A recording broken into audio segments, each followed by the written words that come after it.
கிறிஸ்துவின் நாமத்தினால் வந்திருக்கிற உங்கள் ஒவ்வொருவரையும் வாழ்த்துகிறேன். தேவன் தாமே இந்த புனித வெள்ளி நாளில் தேவன் அவர் சிலுவையில் மொழிந்த 7 வார்த்தைகளில் முதலாவது வார்த்தையை தியானிக்க தேவன் உதவி செய்திருக்கிறார். அந்த தேவனுக்கு கோடான கோடி நன்றி.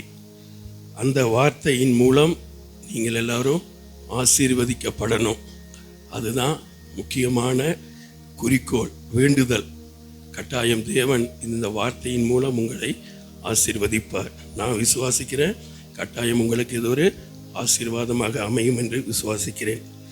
இந்த வார்த்தையில் என்ன சொல்கிறது என்று பார்த்தால், ஆண்டவர் சொல்லுகிறார், இவர்களை மன்னியும், இவர்கள் செய்கிறது என்னதென்று அறியாதிருக்கிறார்கள் சொல்கிறார். இந்த வார்த்தையை நான் புலம்பல் அதிகாரம் 1வது அதிகாரம் 22வது வார்த்தையை ஒப்பிட்டு நான் உங்களிடத்தில் பேச போகிறேன். அதில் என்ன சொல்கிறது என்று பார்த்தால், அவர்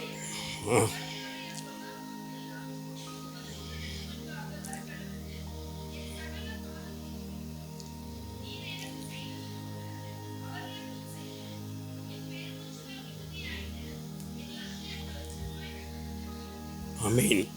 அவர்களுடைய பொல்லாப்பெல்லாம் உமது முகத்திற்கு முன்பாக வரக்கடவது. என் சகல பாதங்களின் நிமித்தமும் நீர் எனக்கு செய்தது போல அவர்களுக்கு செய்யும். என் பெருமூச்சுக்கள் மிகுதியாயின, என் இருதயம் பலட்சியமாயிருக்கிறது. இதில் பார்க்கும் பொழுது அவர்கள் என்று இருக்கிறது, 2வது என் என்று இருக்கிறது. இது யார் என்று நம்ம அறிந்து கொள்ள போகிறோம். அவர்கள் என்றால் யார், நான் என் என்றால் யார் என்பதை அறிந்து கொள்ளப் போகிறோம். அதற்கு நம்ம என்ன பண்ண போகிறோம் என்றால், எரேமியாவுடைய சரித்திரத்தை பின்னிட்டு பார்க்க போகிறோம். இந்த நம்ம வேதாகமத்தில் இருக்கிற தீர்க்கதரிசிகளிலேயே மிகவும் புலம்பிக் கொண்டிருக்கிற தீர்க்கதரிசி யார் என்று பார்த்தால் அது எரேமியா தீர்க்கதரிசி தான். அவரை போல ஒரு பாவப்பட்டவங்க தீர்க்கதரிசி யாருமே இல்லை. யோசியா தீர்க்கதரிசி இருந்தார். அவர் வந்துட்டு ஒரு வேசியை திருமணம் பண்ணிட்டு இருந்தார். அதே மாதிரி ஏசாயாவை பார்க்கும் பொழுது அவர் ஒரு பக்கமாக படுத்திருக்கக்கூடிய நிலைமையில் ரொம்ப நாளாக இருந்தார். நம்ம எலியா தீர்க்கதரிசியை பார்க்கும் பொழுது அவர் என்ன என்று பார்க்கும் பொழுது எசபேலுக்கு பயந்து ஓடக்கூடியவராக இருந்தார். ஆனாலும் கூட இந்த எரேமியா தீர்க்கதரிசியை பார்க்கும் பொழுது அவர் பிறந்த நாள் முதல் அவர் சாகும் வரையிலும் எப்படி இருந்தாராமா, அழுது கொண்டே இருக்கிற ஒரு தீர்க்கதரிசியாக இருந்தார். யாருக்காக அழுது கொண்டிருந்தார் என்று பார்க்கும் பொழுது அவருக்காக அழுகல, நம்ம பாவங்கள், நம்முடைய அக்கிரமங்கள் நீங்கணுங்கிற ஒரே காரணத்துக்காக தான் அவர் அழுது கொண்டிருந்திருக்கிறார். அவர் பிறக்கும் முன்னாலேயே தேவனால் அவர் தெரிந்து கொள்ளப்பட்ட ஒரு நல்ல ஒரு தீர்க்கதரிசி. அவர் எப்படி அந்த யூதா தேசம் வந்துட்டு சுபிட்சமாக இருந்த பொழுது தான் இந்த தீர்க்கதரிசி வந்துட்டு வர்றாரு. அந்த டைமில் தேசம் வந்துட்டு சுபிட்சமாக இருக்குது. ஆனால் இவர் என்ன சொல்கிறார் என்று பார்க்கும் பொழுது என்ன சொல்கிறார், நீங்கள் எல்லோரும் பாவம் செய்துட்டு இருக்கீங்க, அதனால் கட்டாயம் நீங்கள் மனம் திரும்பணும் சொல்லிட்டு உரைத்து கொண்டு இருக்கிறார். அப்போது இதை கேட்கிறவங்க எல்லோரும், அவங்க அப்பா அம்மா, அவருடைய நண்பர்கள், நம்ம இந்த ராஜா, தீர்க்கதரிசிகள் எல்லோரும் என்ன பண்ணுறாங்கன்னா இவரை வெறுத்து தள்ளுறாங்க. இவரை எப்படியாவது அழிக்கணும்னு சொல்லி தான் இருக்காங்க. முதலாவது அவங்க அப்பா அம்மாவை எடுத்துக்கிட்டோம்னா அவங்க என்ன சொல்லுவாங்கன்னு பார்த்தாச்சுன்னா, நீ வந்துட்டு எப்போ பார்த்தாலும் புலம்பிக்கிட்டே இருக்கிற, மனம் திரும்புன்னு சொல்லிட்டு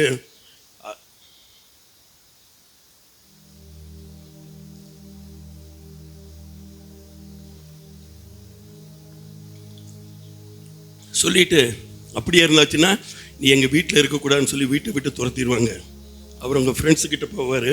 ஃப்ரெண்ட்ஸுக்கிட்ட போகிற டைமில் அங்கேயும் அவங்க ஃப்ரெண்ட்ஸ் எல்லாம் என்ன சொல்லுவாங்க, நீ எப்போ பார்த்தாலும் நான் இப்படி நல்லா சுபிட்சமாக இருக்கோம், நீ எப்போ பார்த்தாலும் என்ன என்னை எங்களுக்கு வந்துட்டு மனம் திரும்பு, அதை திரும்பு, இதை திரும்புன்னு சொல்கிறேன்னு சொல்லிட்டு அப்படி இருந்துச்சுன்னா உன்னுடைய ஃப்ரெண்ட்ஷிப் வேண்டாங்கிறாங்க. ராஜா என்ன சொல்கிறாரு என்று பார்க்கும் பொழுது இவர் சொல்கிறாரு, ராஜா கிட்டேயும் சொல்கிறாரு, நீங்கள் மனம் திரும்பணும். மனம் திரும்பா பட்சத்தில் என்ன நடக்குன்னு சொல்லியாச்சுன்னா எதிரிகள் வந்துட்டு உங்களை அடிச்சுட்டு நொறுக்கிட்டு போயிடுவாங்க. நீங்கள் மனம் திரும்பணும்னு சொல்கிறாரு. எந்த ராஜா இதெல்லாம் கேட்டுட்டு என்ன சுபிட்சமாக இருக்காங்க, அந்த நேரத்தில் இப்படி சொல்லும் பொழுது யாருக்கு எந்த ராஜா இதை கேட்டுட்டு அமைதியாக இருப்பார்? பிடிச்சி சிறைச்சாலையில் போட்டுருவாங்க. அந்த தீர்க்கதரிசிகள் என்ன சொல்லுவாங்க என்று பார்க்கும் பொழுது அவங்க அந்த இந்த மக்களுக்கு சுபிட்சமாக இருக்கிற மக்களுக்கு நல்ல தீர்க்க தரிசனத்தை சொல்லுவாங்க. நீங்கள் நல்லா இருப்பீங்க, நல்லா தான் இருந்துக்கிட்டே இருப்பீங்க, உங்களுக்கு ஒரு குறைவும் வராது, தேவன் உங்களை நல்லா நடத்துவார், இதையே தான் சொல்லிட்டு இருப்பாங்க. நல்ல தீர்க்க தரிசன வசனங்கள் சொல்லுவாங்க. தேசமே பயப்படாதே, மகிழ்ந்து களிகூறுங்கிறத வார்த்தையெல்லாம் அவங்களுக்கு சொல்லிகிட்டே இருப்பாங்க. ஆனாலும் கூட அந்த நேரத்தில் எரேமியா என்ன சொல்லுவார், அதெல்லாம் பொய், அது நடக்கவே நடக்காது. நீங்கள் மனம் திரும்பாத பட்சத்தில் என்ன நடக்கும், எதிரி நாட்டான் வந்துட்டு உங்களை சிறை பிடிச்சிட்டு போயிடுவான் சொல்லிட்டு தான் சொல்லிகிட்டே இருப்பார். அந்த மாதிரி இருக்கும்பொழுது இப்போ பாருங்க, இவர் வந்துட்டு இப்படி சொல்லிக்கிட்டே இருப்பார். சொல்லிட்டு இருக்கும் பொழுது இப்போ நம்ம பிள்ளைங்களே இருக்கும்போது அவங்க ஒரு பாவமோ ஒரு குற்றமோ செஞ்சிடுறாங்க. செய்யும் பொழுது அவங்கள வந்துட்டு நம்ம அடிப்போம், மிரட்டுவோம், வீட்டை விட்டு கூட வெளியே போக சொல்லிடுவோம். ஆனால் என்ன சொல்ல மாட்டோம், நம்ம அந்த பிள்ளைகளை வந்துட்டு இன்னொருத்தவங்க வந்துட்டு அந்த பிள்ளைகளை அடிக்கவோ இல்லை அவங்கள வந்துட்டு ஏதாவது ஒரு கொலை செய்யறதுக்கோ நம்ம அனுமதிக்கவே விட மாட்டோம். ஏன்னா நம்ம பிள்ளைகளை நம்ம அவ்வளவு நேசித்து கொண்டு இருக்கிறோம். இவர் இப்படிலாம் சொல்லிட்டு இருக்கும் பொழுது, மனம் திரும்புங்கன்னு சொல்லிட்டு இருக்கும் பொழுது இந்த சொல்லிட்டு இருப்பாரு. என்ன சொல்லுவார்னு வச்சுன்னா, நீங்கள் மனம் திரும்பாத பட்சத்தில் பாபிலோன் ராஜாவாகிய நேபுகாத் நேச்சார் வந்துட்டு இந்த தேசத்தை பிடிச்சிட்டு உங்களையெல்லாம் சிறை பிடிச்சிட்டு போவாருன்னு சொல்லிட்டு தீர்க்க தரிசனம் இங்கே யூதா தேசத்தில் உரைச்சிட்டு இருப்பாரு. அப்போது இந்த தீர்க்க தரிசன வசனம் வந்துட்டு பாபிலோன் ராஜாவாகிய நேபுகாத் நேச்சார் கேள்விப்படுவார். கேள்விப்பட்டுட்டு அவர் என்ன சொல்லுவார் என்று பார்க்கும்பொழுது அந்த நாள் வந்துட்டு உண்டாகும். எப்படின்னா, அவங்க பாபிலோன் ராஜா வந்துட்டு நெபுசதரான்ங்கிறவனை வந்துட்டு தலைமையில் ஒரு போர் புரியறதுக்கு வந்துட்டு யூதா தேசத்திற்கு எதிராக போர் புரியறதுக்கு வருவாங்க. வர்ற டைமில் அவர் என்ன சொல்லி அனுப்புவார் என்று பார்க்கும் பொழுது, யூதேயா தேசத்தில் வந்துட்டு எரேமியாங்கிற ஒரு தீர்க்கதரிசி இருக்கிறாரு. அந்த தீர்க்கதரிசியை நீங்கள் வந்துட்டு அவரை நான் கனப்படுத்த விரும்புகிறேன். ஏன்னாச்சுன்னா அவர் தான் சொல்லியிருக்காரு, நான் வந்துட்டு அந்த தேசத்தை நான் பிடிச்சிடுவேன் சொல்லிட்டு தீர்க்க தரிசனம் முடிச்சிருக்கிறார். அதனால நான் அவரை கனப்படுத்த விரும்புகிறேன். அதனால அவரை நீங்கள் ஒன்றும் செய்ய வேண்டாம், அந்த யூதேய தேசத்தை நீங்கள் அழிச்சிருங்க, அழிச்சிட்டு என்ன வேணாலும் பண்ணுங்க, ஆனால் அந்த எரேமியாவை மட்டும் விட்டுறணும். நீங்கள் என்ன பண்ணு பார்க்கும் பொழுது அவரை நீங்கள் நம்முடைய தேசத்திற்கு கூட்டிகிட்டு வாங்க, சிறை கைதியாக கூட்டிகிட்டு வரக்கூடாது, அவரை கனப்படுத்தி மேன்மைப்படுத்திட்டு கூட்டிகிட்டு வாங்க. அப்படி வரலன்னு சொல்லியாச்சுன்னா அவர் அங்கேயே இருக்கட்டும், அவருக்கு யார் யார் வேணுமோ அவங்களெல்லாம் அங்கேயே இருக்கட்டும், அவரை நான் கனப்படுத்த விரும்புகிறேன்னு சொல்லிடுவாங்க. சொல்லி அனுப்பிடுவார். நம்மளாக இருந்தால் என்ன பண்ணியிருப்போம், இவ்வளவு பெரிய ராஜ மரியாதையெல்லாம் கிடைக்குதுன்னு சொல்லிட்டு நாட்டிற்கு வர்றேன்னு சொல்லியிருப்போம். ஆனால் எரேமியா சொல்லவே இல்லை. எரேமியா என்ன சொன்னார், நான் எங்கேயும் வரமாட்டேன், நான் எருசலேமில் தான் நான் இருப்பேன்னு சொல்கிறாரு. சொல்லும் பொழுது அவர் அங்கே இருந்துருவார். அப்போ இவங்க என்ன பண்ணுவாங்கன்னு சொல்லியாச்சுன்னா, அந்த பாலஸ்தீனியர்கள் வந்துட்டு என்ன பண்ணுவாங்க என்று பார்க்கும் பொழுது நம்ம அந்த யூத தேசத்தை அழிச்சிடுவாங்க. அழிக்கிறது என்னென்று பார்க்கும் பொழுது அந்த சாலமோன் கட்டின ஆலயத்தில் இருக்கிற எல்லா பனிமுட்டுக்கள் எல்லாவற்றையும் எடுத்துட்டு இவங்க என்ன பண்ணுவாங்க, உடன்படிக்கை பெட்டி எடுத்துக்கிட்டு எங்கே போயிடுவாங்க, பாபிலோனுக்கு போயிடுவாங்க.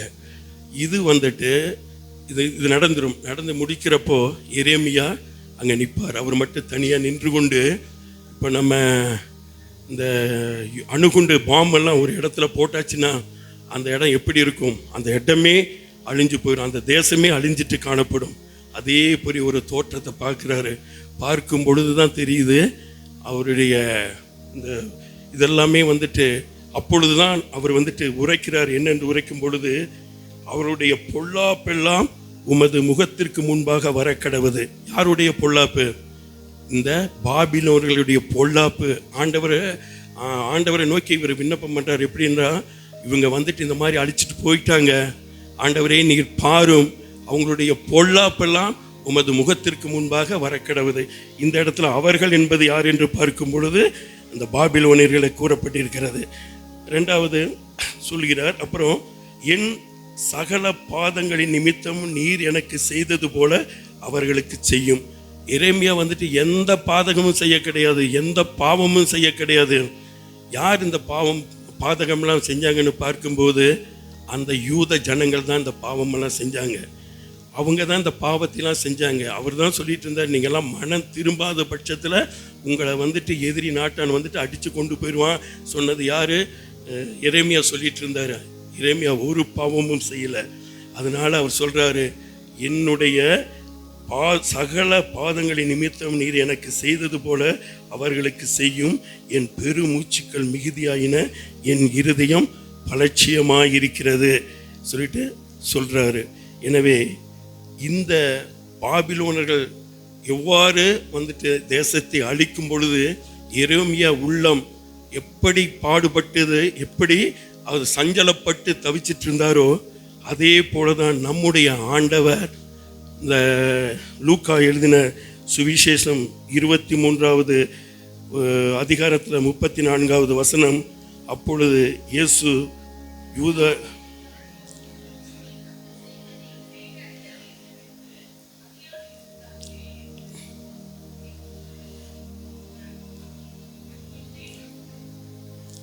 எரேமியா வந்துட்டு பார்த்தீங்கன்னா இயேசு சொல்கிறாரு, சிலுவையில் அவரை அடிக்கிறாங்க. அந்த வேளையில் இயேசு சொல்கிறாரு, இயேசுவே பிதாவே இவர்களை மன்னியும், தாங்கள் செய்கிறது இன்னதென்று அறியாதிருக்கிறார்களே. எரேமியா வந்துட்டு கெட்டவரே இல்லைங்க, அவர் ரொம்ப நல்லவர். அப்பேறியப்பட்ட அந்த எரேமியாவே என்ன சொல்கிறார் என்று பார்க்கும் பொழுது, அவருடைய பொல்லாப்பெல்லாம் உமது முகத்திற்கு முன்பாக வரக்கடவுது. அவங்க பொல்லாப்பெல்லாம் உங்கள் முகத்திற்கு முன்பாக வந்து நீங்கள் அவங்கள கட்டாயம் தண்டிக்கணும் சொல்லிட்டு அந்த எரேமியா புலம்பிட்டு இருக்கிறாரு.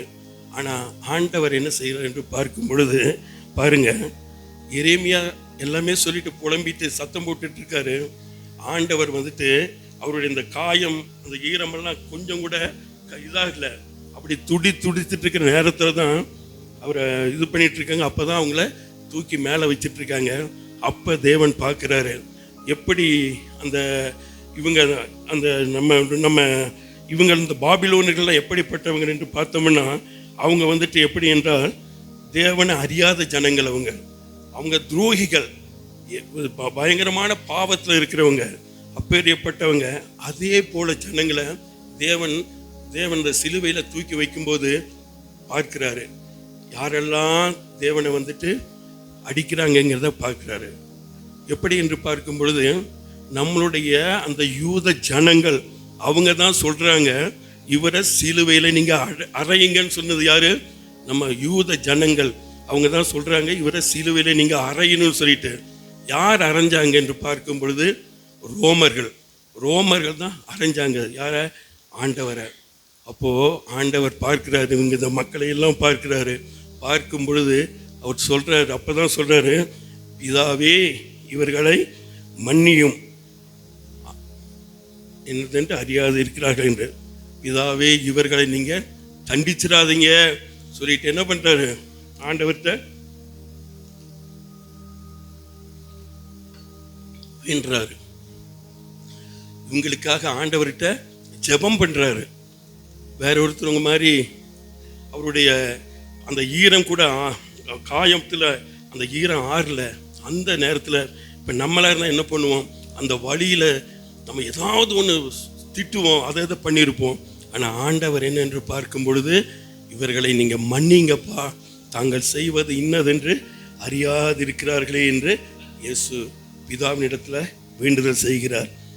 அதை போல தான் நம்ம என்னென்று பார்க்கும் பொழுது, நம்ம எல்லாம் பாவிகள் தான். யாருமே வந்துட்டு பரிசுத்தவான் அல்ல. நம்ம பாவியான மனிதர்கள். நம்ம பாவம் செய்து தான் வந்திருக்கிறோம். ஆனாலும் கூட நம்ம என்ன பண்ணியிருக்கோம்? அந்த ரட்சிப்பை நம்ம பெற்றுக்கொண்டு இருக்கிறோம். அந்த ரட்சிப்பை பெற்றுக்கொண்டது நிமித்தம் நம்ம பாவமெல்லாம் மன்னிக்கப்பட்டது. பாவங்கள் மன்னிக்கப்படுவது தான் ரட்சிப்பு. அந்த ரட்சிப்பை தேவன் நமக்கு கொடுத்திருக்கிறார். நம்ம யாரையும் உடனடியாக அவங்கள நம்ம நியாயம் தீர்க்காதபடிக்கு நம்ம என்ன என்று பார்க்கும் பொழுது, நம்ம பாவிகளாய் இருந்த நம்மை தேவன் மன்னித்து நம்மளை ரட்சித்தார். அது நிமித்தம் தான் இன்றைக்கி நம்ம இங்கே உட்கார்ந்து இருக்கிறோம். நம்ம அதனால் யாரையுமே நீங்கள் பாவி, அவங்க அப்படி இப்படின்னு சொல்லிட்டு நம்ம நியாயம் தீர்க்க கூடவே கூடாது. தேவன் நமக்கு ரட்சிப்பை கொடுத்திருக்கிறார். சர்ச்சுக்கு போகிறது, காணிக்க போடுறது, இயேசுவை நம்புறது, இதெல்லாம் முக்கியமானது அல்லவே அல்ல. தேவனுடைய ரட்சிப்பை, பாவத்திலிருந்து மன்னிப்பை கொடுக்கிற அந்த ரட்சிப்பை பெற்றுக்கொள்கிறது தான் பிரதான காரியமாக காணப்படுகிறது. எனவே நம்மெல்லாம் என்ன பண்ணு பார்க்கும் பொழுது அதுதான் நம்ம பரலோக ராஜ்யத்திற்கு கூட்டி சேர்க்கும். எனவே நாமும் கூட இந்த வேளையில் தேவன் எவ்வாறு அன்னைக்கு அந்த சிலுவையில் மரிக்கும் பொழுது, பிதாவே இவர்களை மன்னியும், தாங்கள் செய்வது இன்னதென்று அறியாதிருக்கிறார்கள் என்று தேவன் சொன்ன அந்த வார்த்தையின்படி நம்ம பிதாவுடைய அந்த மன்னிப்பை, நம்முடைய அந்த பாவ மன்னிப்பை பெற்றுக்கொண்டு, அந்த ரட்சிப்பை பெற்றுக்கொண்டு பரலோக ராஜ்யத்திற்கு பங்கு பெறுகிற பிள்ளைகளாக நாம் ஒவ்வொருவரும் மாறும்படியாக தேவன் நம்மை ஆசீர்வதிப்பாராக. கர்த்தருக்கு ஸ்தோத்திரம். ஆமீன்.